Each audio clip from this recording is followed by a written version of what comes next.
मन माया बांध ले, दिल में अपन राख ले। हाँ मन माया बांध ले, दिल में अपन राख ले। मैं हो गया दीवाना तो है, हो गया दीवाना तो, मैं हो गया दीवाना तो है, हो गया दीवाना तो। मन माया बांध ले, दिल में अपन राख ले।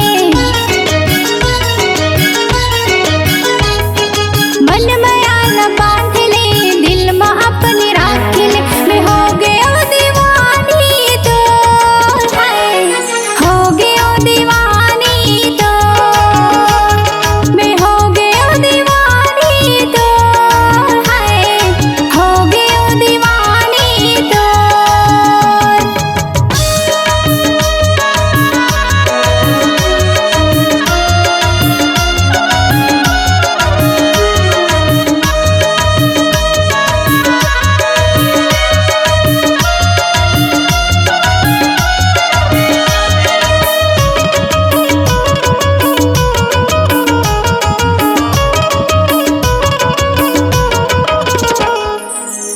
बड़े बिहनिया ले कौआ करे काव काव रे,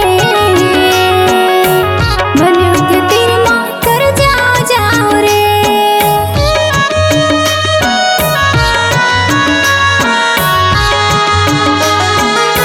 बड़े बिहनिया ले कौआ करे काव काव रे,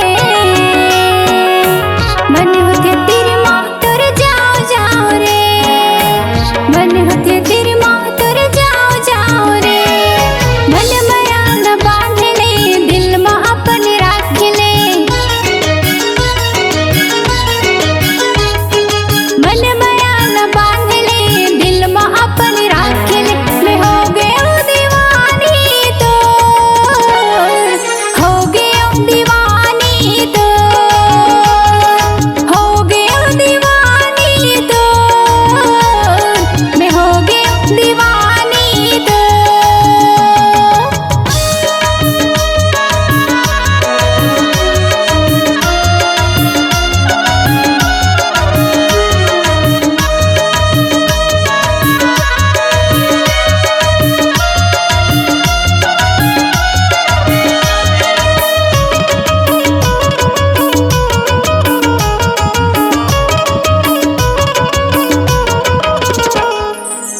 जल बिना मछली और पानी बिना धान धान रे, तही मोर जिंदगी और तही मोर परान रे।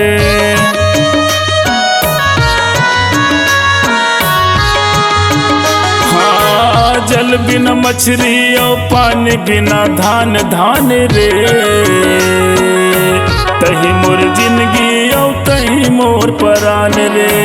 तही मोर जिंदगी और तही मोर परान रे। नदी तीरे आवे रानी तय हमिले सांझ के, हाँ नदी तीरे आवे रानी तय हमिले सांझ के। मैं हो गया दीवाना तो है, हो गया दीवाना तो, मैं हो गया दीवाना तो है, हो गया दीवाना तो। मन माया न बांध ले, दिल में अपन राख ले। मन माया न बांध ले, दिल में अपन राख ले। मैं हो गया दीवानी तो है, हो गया दीवानी तो, मैं हो गया दीवानी तो है, हो गया दीवानी तो।